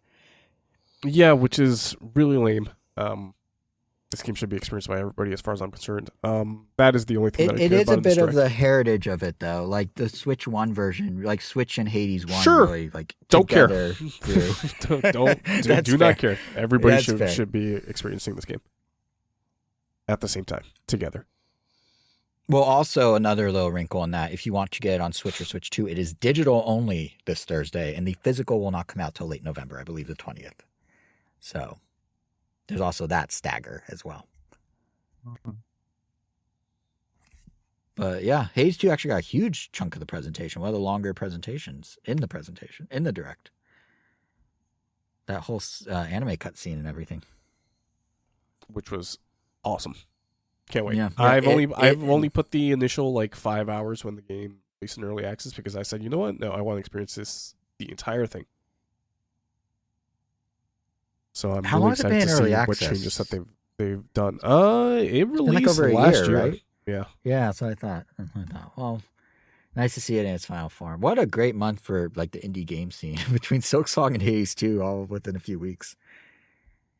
I can't wait. Nice. Any other games anyone wanted to shout out? I feel like we talked Okay. about all of them. I know we did. I think we talked about but- most. We did not talk about Final Fantasy VII coming in January. We did not talk about Two Which is Point cool. Museum from Sega. We did not talk about Virtual Fighter coming to Switch 2. That was kind Which of is cool. buried in a sizzle reel, but kind of cool. There's a lot we didn't talk about, but there's a lot we did talk about. And now to move on to other things. Actually, frankly, guys, I don't know what you want to cover. We had a longer list, but the Direct took a good chunk of the episode. I'm just going to someone shout out anything they want to talk about if there's still stuff we want to talk about. I want to talk about Fantastic Four. Let's do it. Fantastic. Slight spoilers for this. The reason I want to talk about it is because I literally just finished it right before we started recording. That's why I asked if we could push it tonight. I was wondering what that last minute, extra 30 minutes was. Okay. Yeah. Overall thoughts. I liked it. I hate that I didn't love it. So just add another one to that list of movies that this year that I liked, not loved. Starting with the stuff that I did love. Sue Storm, Vanessa Kirby, amazing. She had a great character arc, arguably the best arc in the entire movie. And I love that she is a character opposed to just like eye candy that she was made to be in the original Fox movies with Jessica Alba. And go ahead and cut in whenever you want to, Jason, if you want to talk about any of this stuff. I think I did. Oh, I very briefly talked about it, but not for real on the show. That's right. Because no one else had seen it yet. Mm-hmm. Yeah, carry on. I just remember, if I recall, you said you were disappointed that it didn't tie into the bigger MCU more. That's what I took A little. your impression. The climax didn't do it for me, yeah. Yeah, you Okay. weren't being activated as much as you wanted to be. My brand was not as activated as it should have been, yeah. I love Johnny Storm. I forget the actor's name, but I thought he was great. He was like a good mix of funny, well-meaning guy, just the right amount of, being this dick to the other characters. I love the production design. The retro futuristic sets were really, really cool. Yeah, my favorite part. Yep. Onto the stuff that I just liked. I liked Ben Grimm. I liked The Thing. Obviously, I'm a little bit more biased towards him because he is being played by Eben Moss Bachrach. I think that's how you say his name.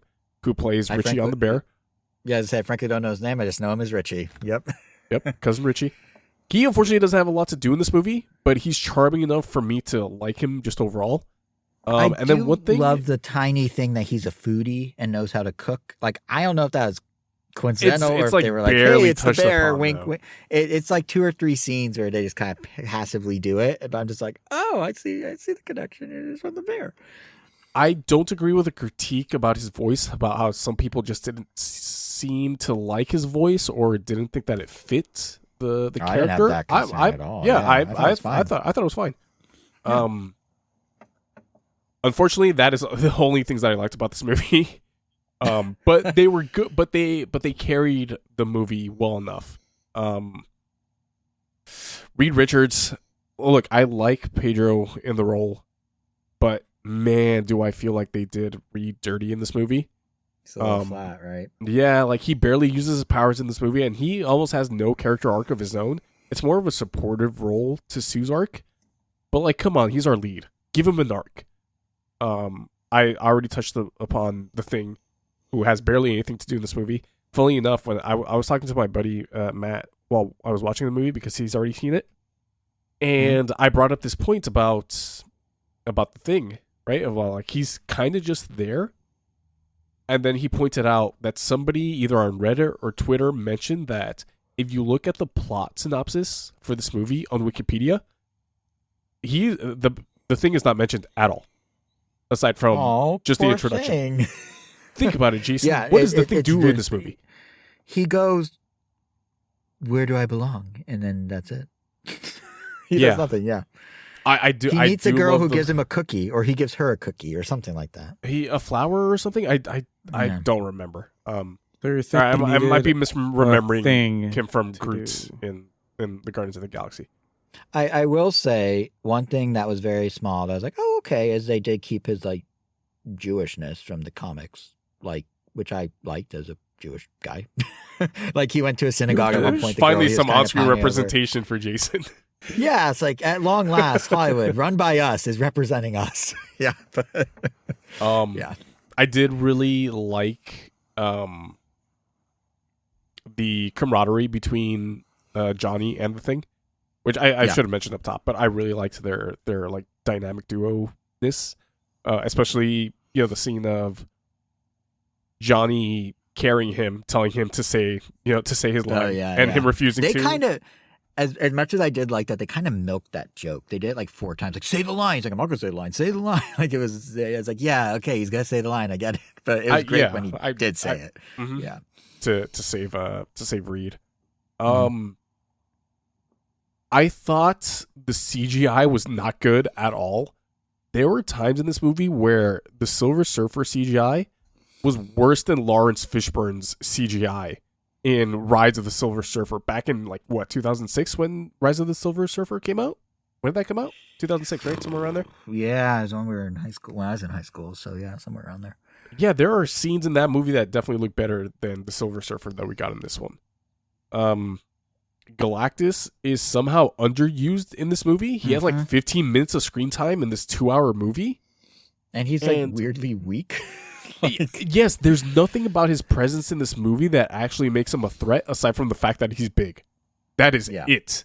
I would have loved planets, except kind of doesn't. And you don't ever see him do that. This movie almost feels like it has no stakes. Yeah. And that's probably the thing that I liked the least about this movie is the fact that I feel that we were promised a new style of MCU movie with the trailers and the marketing. And it just turned out to be your standard run-of-the-mill MCU movie. And not a great looking one at that. Why show us all these practical sets with this amazing production design if you're just going to paint over it with CGI? There's some shots. There's that shot of Johnny talking to Silver Surfer in the middle of the street during a night. That looks horrendous. Looks so bad. How much of it and I've seen that movie and I've seen that set in real life. Yeah. Not me personally being there, but in the behind the scenes stuff. Come on. I do wonder. It did have a lot of reshoots, didn't it? I wonder if they CG'd some reshoots. Yeah, it had rebuilding the sets. It definitely had a lot of reshoots. There's some noticeable ADR. There's a scene early on with Johnny talking to Reed, and Johnny's talking for a good 5 seconds. You're seeing his lips flap from the back, and he only has 2 actual seconds of dialogue. It's so weird. I actually think I noticed that now that you mention it. 'Cause there was, I don't know if it was that or a different one. There's some ADR that I'm like, that's off. Like, yeah, I don't remember what it was though, but I think it might have been that. Yeah, there's something odd about this movie where it was clearly chopped up at some point during production. Because this movie I could have easily done another hour of this movie if it gave us some more character arcs, some more drama between the characters. Overall, the cast I thought was great. Like I said, in particular, Vanessa Kirby, and why do I keep forgetting his name? He plays the dude in Stranger Things, the Hellfire guy too. That doesn't help me with his name. I know. Something Quinn. Something Quinn. Joseph Quinn. Joseph Quinn. Joseph Quinn. I win. Joseph Quinn. Yeah. Yeah. Yeah, there's just something off about this movie, and especially, like I said, the fact that we were promised like a practicality. It actually like makes me scared for the next Spider-Man movie, because Brand New Day, they're touting it, like the director's touting it, like, hey, this is a street level Spider-Man movie with a lot of practical stunts, a lot of practical effects, and who knows how much of that will actually make it to the final cut. Yeah. And then Tom Holland just literally got a concussion on set. What was it, today or yesterday? Yeah. Oh, I didn't hear about that. Filming a stunt, so they're pausing production for the next couple of days. It'll be fine. On the flip side, Doomsday just wrapped production, like before reshoots, just wrapped principal production yesterday. Which hopefully means that they're putting some money behind the CG, because I mean that gives them about a year of post production. And speaking of, I wasn't crazy about that mid-credit scene. It was like, yeah, that's kind of, so I didn't want to outright say it when we were talking about, because no one else saw it at the time. When I first gave my very brief impression that Angel summarized nicely, as I didn't connect enough. Galactus is this big threat that could be a huge thing that feeds into Doomsday, in theory. Nah, he's not. The mid-credit scene could be a huge thing that could feed into Doomsday. Nah, it's like the loosest string of something we already know, because they announced it at Comic-Con. It wasn't a reveal. It wasn't a surprise. It was just like, yep. Like, it just felt like there was all this momentum going into this movie of like, this could be the reset. This could be the thing that really ramps up right into Doomsday. And they're like, or what if, and hear us out, Galactus just basically like trips backwards into a black hole and like, you know, then there's just a guy just in their living room. That's cool too, right? Like, it's just not, it didn't feel like weighty enough either of those things. Like, overall, I did like the movie. I know I had a lot of negatives there. I did like it. I'd probably give it a 6 out of 10. So did I, to be fair. Yeah. Probably around that age. Sort of like a mid-tier MCU movie. But, like, how disappointing. This could have been, especially coming right off the heels of Thunderbolts, which I thought was great. I just rewatched that the other day. Oh, really? Yeah. Oh, Jason, imagine if we knew that this movie was in production, right? Imagine that we knew all the actors. Imagine we knew all of, like, everything about this without us seeing, like, a first trailer. And then seeing the mid-credit scenes of Thunderbolts and be like, oh my God, that's how they're going to lead into Doomsday. And then Marvel drops the first trailer for... It would be great. I mean... Come on, Marvel, you can get away with this. I expected the end of Fantastic Four to be basically the lead-in to that mid-credit. Yeah, that's it. And it wasn't. Right? That was weird. Yeah, yeah. I mean, and also I do like Fantastic Four. And you didn't mention it. One thing that still sticks in my mind when they're doing the Silver Surfer chase halfway through the movie. Oh, great scene. Going great. I really liked visuals. Those visuals are really cool. Like the CG was hit or miss, but when it did hit. Like that was cool looking. Cartoony. Like it looked like CG, but it worked. Yeah. But yeah, real quick, Thunderbolts. Funny anecdote. So we're in a spoilers zone here. Okay. Disney has spoiled the twist of Thunderbolts. Yeah, Thunderbolts is technically older than Fantastic Four. So yeah, and it has been spoiled in every marketing. It has been spoiled on Disney Plus. The movie, Angel, plug your ears if you don't know this. The movie is actually the new Avengers. Known fact. When I saw it, that was not a known fact because I saw it opening weekend and they kept it pretty hush hush. And I was like, when they did that reveal, I was like, that's so cool. Like, what a great little thing. And I wanted to keep that moment a secret. Because Rachel didn't see it that I watched. Oh, you did watch it before? I forgot. You actually... I did forget. No, we saw it the same week, maybe a day before, but we saw it the same weekend. Oh, I saw it the second day it was out, so we must have seen it pretty close together. I did forget you saw it. Anyway, funny mini tangent. I fell asleep during the movie. Okay, and then I'll finish my story. Go ahead. I fell asleep during the movie. When I woke up, it didn't feel like I missed anything. Like literally. You One fell of the asleep characters, during Thunderbolts? a little part of it. Huh. This was like after a long day because we were like out in Little Tokyo pretty early, just kind of hanging around, walking around, having some drinks, and then we started watching the movie like around 7, and then we still were out in the art districts till like 3 a.m. after the movie. So it was kind of like a much needed little power nap. Plus, we also had like a drink during the movie and food and stuff. It was really fun. The So point when is, you woke up in the movie, the point is like when I was starting to knock out, it was already like during a bigger scene towards the middle. One of the characters, I won't say who, like got captured, and then when I felt like I got my second wind, like that character was still captured, and then they just barely got out, and then so it didn't feel like I missed anything. But I will say this: I tried watching it again on the flight to Japan, just thinking like, oh, this time I'll watch the part I missed. And I Did you ended fall up asleep in the knocking same out. part? Yeah, I ended up knocking out in the exact same part and waking up in the exact same part. I'm like, well, that's really I guess it funny. didn't matter because that You're not when meant I to watched see it, that part that you missed. like when I watched it in the plane, I was not even like sleepy or tired. Like it just made me sleepy. So I'm like, That's whatever funny. it was, like, yeah, like I'm all like, all right, it makes sense I knocked out the first time I watched it, but the second time I'm like, okay, like what the heck? And then I just gave up at that point. All right, Anyway, well, while we're sharing anecdotes about Thunderbolts, first of all, I think the movie holds up great on second viewing. I So enjoyed what the I spoiler, saw.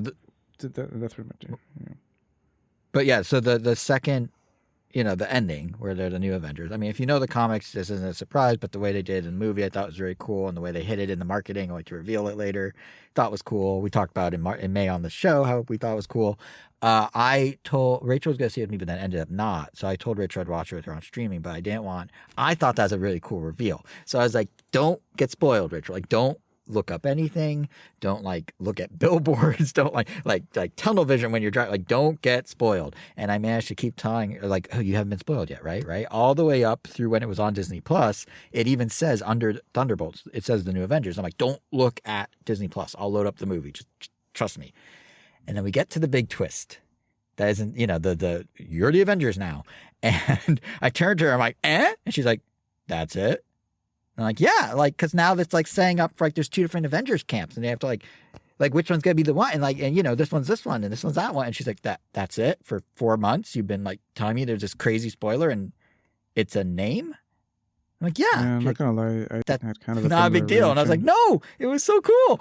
But, I probably yeah, would have so- had the same reaction if Like- you were telling me for 4 years to stay away from the 4 months. Yeah, Hold on, because 4 months. four- It wasn't four a months, 4 months, presidential sorry. term. It was because I mean, like, yeah. not like of any fault of the new Avengers, but like even after seeing that name reveal, like I personally took it as like, oh, this is something I'm not supposed to take super seriously, or like, I don't know. It's not serious. It just sets up a fun dynamic for the next Avengers movie. I mean, I guess, Of like the but I mean, I guess camp. I don't guess know. I guess I didn't see any super exciting possibilities that I guess other people saw. I thought it was- I always had this idea that it was going to be the Dark Avengers because that is a storyline in the comics. Yeah, of, yeah. Who was it? Norman US Osborn. agent. Yeah, Norman Osborn essentially taking over the Avengers, and it's a bunch of villains fighting as the Avengers. And so I thought they were just going to call it Dark Avengers, obviously, because this is not your standard Avengers team with Eagle and the Winter Soldier. So I thought that's what it was going to be, and so when it turned out to be the new Avengers, I was like, oh, okay. I mean, yeah, that's fine too. And admittedly, like, I mean, I saw the writing on the wall too that they're setting this up. Even going back to Falcon and Winter Soldier, the show where they introduced what's his name, US agent and all that. Like it was clearly going this way. I just didn't expect them to actually like do the like psych. The movie's actually called The New Avengers, and then change all the marketing and all that. And I thought that was fun because I'm a sucker for brand. I mean, Angel, you're talking about me being brand activated before. I'm a sucker for this stuff. So then I was like, oh, I thought that cool like little twist thing. So I want Rachel to see that without seeing it happen in the movie first. And then, of course, I overhyped it by being like, you haven't been spoiled yet, right? Right. So, yeah. But she was so, like, unamused. She was like, okay. Yeah, they said a name. It's like, no, it's not just a name. They changed all the billboards. But, yeah, so. Yeah, so that was Fantastic Four first steps. Yep. I also saw The Naked Gun. I thought it was great. Perfect. Right? Perfect 90 minutes. Get in, get out. Yep. Didn't overstay its welcome. The Not joke at that all. got me the most was the snowman. Just that weekend that they took.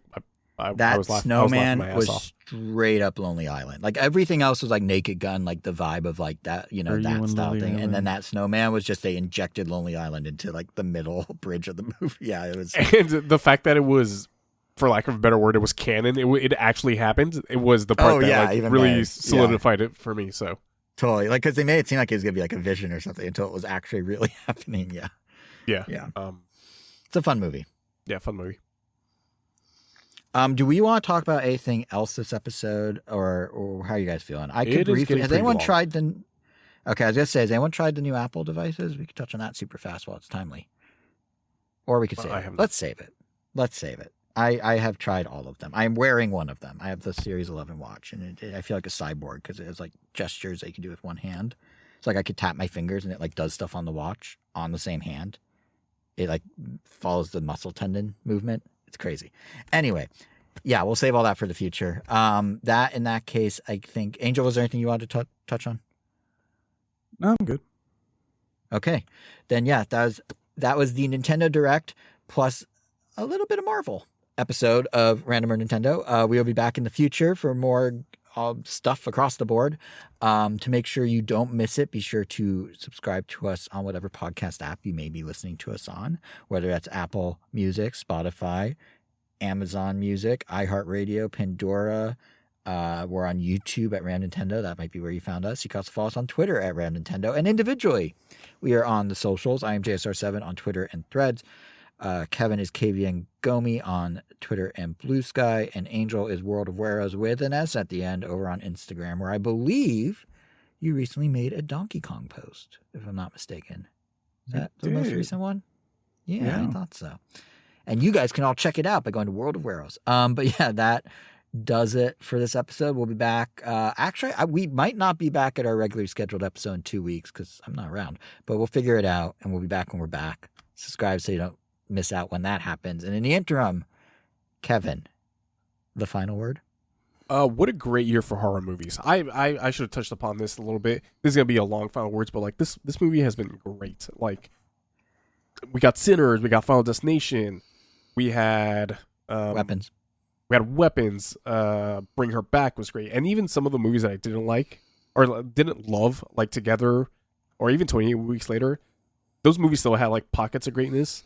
I watched this movie called Presence a little while ago. I thought that movie was good. I do want to watch Him at some point. I know that's getting a beating in the from critics, but like I'm actually curious how that movie plays out. The Long Walk I still got to see. There's still like a bunch of indie smaller. Just a great year for horror movies. Peace out.